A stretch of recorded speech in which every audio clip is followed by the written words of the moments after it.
So guys, आज का video शुरू करने से पहले मैं आप सबका शुक्रिया अदा करना चाहता हूँ।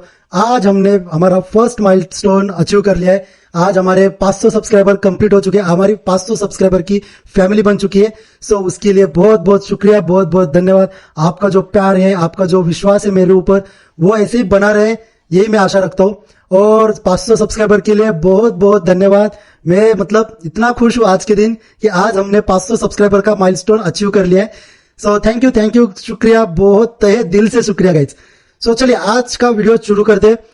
हमने जो चैलेंज लिया था 50 डेज चैलेंज, जहां पर हम चैलेंज करने वाले हैं कि आने वाले अभी 50 दिनों में मैं ट्रेड फाइंडर और ट्रेड स्टॉर्म दोनों को यूज करूंगा और देखूंगा कि क्या ये दोनों स्कैनर आपको सच में स्टॉक्स रिकमेंड करते हैं या नहीं।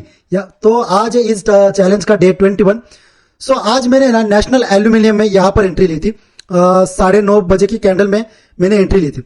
सो इसके पीछे का लॉजिक क्या था? सो जैसे यहाँ पर सुबह देखिए, सुबह जैसे ही हुआ मैंने मेरे हर रोज की तरह यहाँ पर ऑप्शन एपेक्स, सेक्टर स्कोप और इंट्राडे बूस्ट यहाँ पर ट्रेड फाइंडर में ओपन कर लिया और ट्रेड स्टॉर्म में भी यहाँ पर मैंने ओपन करके रख दिया।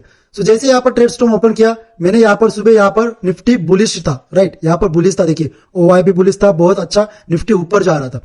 सो मुझे ऐसा लगा कि चलो अभी आज शायद बाइंग हो सकती है।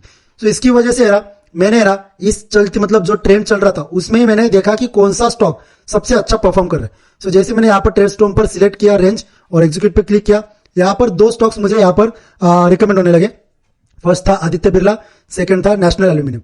सो आदित्य बिरला में मेरा इतना कुछ खास इंटरेस्ट नहीं बना, पर मैंने जैसे नेशनल एल्यूमिनियम पे क्लिक किया, यहाँ पर मुझे दिखाई दिया कि यहाँ पर शॉर्ट टर्म में भी बुलिश है, लॉन्ग टर्म में बुलिश है, मूवमेंट भी बुलिश है, राइजिंग स्ट्रक्चर है, ट्रेंड स्ट्रांग है और रिवर्सल अनएक्सपेक्टेड है इसमें।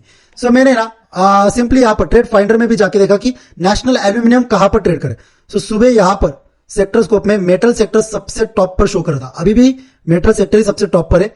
सो सुबह मैंने जैसे मेटल सेक्टर में देखा तो मेटल सेक्टर में सबसे ऊपर था यहाँ पर टाटा स्टील था और उसके नीचे था नेशनल एल्यूमिनियम। सो मैं सिंपली आज नेशनल एल्यूमिनियम पे क्लिक किया और देखा कि क्या चल रहा है। तो नेशनल एल्यूमिनियम में सुबह की पहली कैंडल बहुत बड़ी बनी थी, 2% की तो कैंडल बनी थी और ये सीधा सीधा ऊपर ही जा रहा था। सो यहाँ पर तो शो हो रहा था कि नेशनल एल्यूमिनियम में कोई रिवर्सल आने का एक्सपेक्ट नहीं, पर मैं यहाँ पर थोड़ा सा वेट कर रहा था कि देखने के लिए कि इसमें थोड़ा सा पुल बैक आए, थोड़ा तो एटलीस्ट यहाँ पर टाइम स्पेंड करना चाहिए और फिर इसमें हम एंट्री ले। सो थोड़ा देर मैंने यहाँ पर टाइम स्पेंड किया और जैसे जैसे मार्केट आगे बढ़ते गया मैं यहाँ पर मेरी रेंज बढ़ाते गए।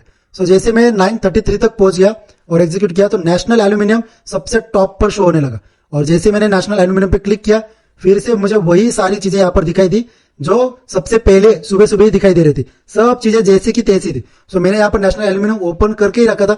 मैंने देखा कि यहाँ पर 9:25 की कैंडल है ना, थोड़ा सा रेजिस्ट खा रही थी। यहाँ पर 9:25 की कैंडल रेजिस्ट खा रही थी, नीचे जा रही थी। सो मैंने सोचा कि चलो अभी इसमें एक रिवर्सल आना एक्सपेक्टेड तो है।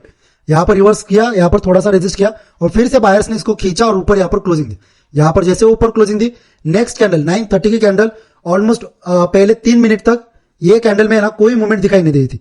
9:30 की कैंडल में कोई मूवमेंट नहीं थी पहले 3 मिनट तक, पर जैसे यहाँ पर 9:33 तक मैंने रेंज सिलेक्ट किया था और एग्जीक्यूट किया, मुझे ये सारी चीजें दिखाई दी और 9:33 के बाद इसमें एक मोमेंटम आना चालू हुआ, धीरे धीरे कर ऊपर जाने लगा। सो एक चीज तो यहाँ पर कंफर्म होगी कि अभी इसमें जो सेलर्स थे वो थोड़ा वीक पड़ रहे और जो बायर्स थे वो बहुत ही स्ट्रांग तरीके से इसको खींच रहे ऊपर की तरफ। सो मैंने इसी में 9:33 में यहाँ पर एंट्री ली। जैसे ही इसका हाई टूटा, 9:25 के कैंडल का हाई टूटा, मैंने यहाँ पर एंट्री एग्जीक्यूट कर दी मेरी और मेरा स्टॉप लॉस प्रीवियस कैंडल का लो ही रखा और उसी के हिसाब से 1:2 करके मैंने टारगेट रखा।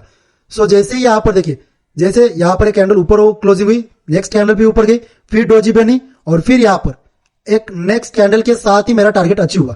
सो इसके पीछे, ट्रेड लेने के पीछे यही लॉजिक था। मैंने ट्रेड स्टॉर्म पे देखा कि नेशनल एल्यूमिनियम देख रहा है, यहाँ पर सेक्टर स्कोप में आया तब भी मुझे नेशनल एल्यूमिनियम दिख रहा था और उस वक्त इंट्राडे बूस्ट में भी नेशनल एल्यूमिनियम यहाँ 3 नंबर पर ट्रेड कर रहा था। सो एक स्टोरी लाइन तो पूरी तरीके से बन रही थी कि आज नेशनल एल्यूमिनियम में सुबह तो मूवमेंट आने वाली है। सो इसकी वजह से मैंने यहाँ पर ट्रेड लिया और इसका टारगेट बहुत अच्छी तरीके से अचीव हुआ। इसके बाद जैसे मैंने यहाँ पर बुक किया, रिवर्स कर गया, नीचे गया, स्टॉप लॉस हंट किए और फिर से वापस यहाँ पर बाइंग चालू होगी, पर उससे कोई मतलब नहीं था। डे एंड में भी वो जो मेरा टारगेट था वहीं पर आकर क्लोज किया है, पर उससे अभी कोई मतलब नहीं। हमने सुबह यहाँ पर अच्छी तरीके से यहाँ पर टारगेट अचीव किया। इसमें मैंने सुबह 1500 रुपए तक यहाँ पर बुक किए थे। सो देखिए आज ट्रेड स्टॉर्म यूज करके मुझे ऑलमोस्ट 4 दिन तो हो गए और ट्रेड फाइंडर यूज करते मुझे 21 डेज हो गए। सो दोनों, आज तो मैंने दोनों का यूज करके, कल की तरह ही आज भी मैंने दोनों का यूज करके स्टॉक पिक किया और उसमें मुझे बहुत बढ़िया भी रिजल्ट मिला। सो अभी 21 डेज, इसमें तो अभी पता चल गया कि ये दोनों स्कैनर काम तो बहुत अच्छी तरीके से करते हैं। बस आपको है ना इस पे ना एक अच्छी तरीके से स्टॉक एनालाइज करना आना चाहिए। आपको प्राइस एक्शन मालूम होना चाहिए कि प्राइस एक्शन काम कैसे करते हैं। जो ट्रेडर प्राइस एक्शन को इग्नोर करता है ना, वो कभी प्रॉफिटेबल नहीं बन सकता। प्राइस एक्शन ही सब कुछ है, इंडिकेटर तो है पर उसके साथ प्राइस एक्शन होना बहुत जरूरी। सो जिसके पास प्राइस एक्शन का नॉलेज है वो इजीली यहां से ट्रेड फाइंडर से और ट्रेड स्ट्रॉम से क्या करते हैं, स्टॉक सिलेक्ट कर सकते। सो आज का डे 21 है, डे 21 भी हमारा प्रॉफिटेबल रहा, हमारी विनिंग स्ट्राइक चल रही है। सो अभी तक तो एक भी लॉसेस अभी तक हुए नहीं है, पिछले आई थिंक 6 या 7 दिनों से एक भी लॉसेस हुआ नहीं है। सो अभी आने वाले दिनों में भी देखते हैं कि कितना हम अचीव कर पाते हैं और डे 50 के बाद हम एनालाइज करेंगे कि क्या कितना हमने ट्रेड लिए थे, उसमें से कितने हमने स्टॉप लॉस हिट हुए और कितने हमारे टारगेट अचीव हुए। सो लेट्स सी, देखते हैं अगले दिन क्या होता है। तो चलिए मिलते हैं अगले दिन, तब तक के लिए गुड बाय।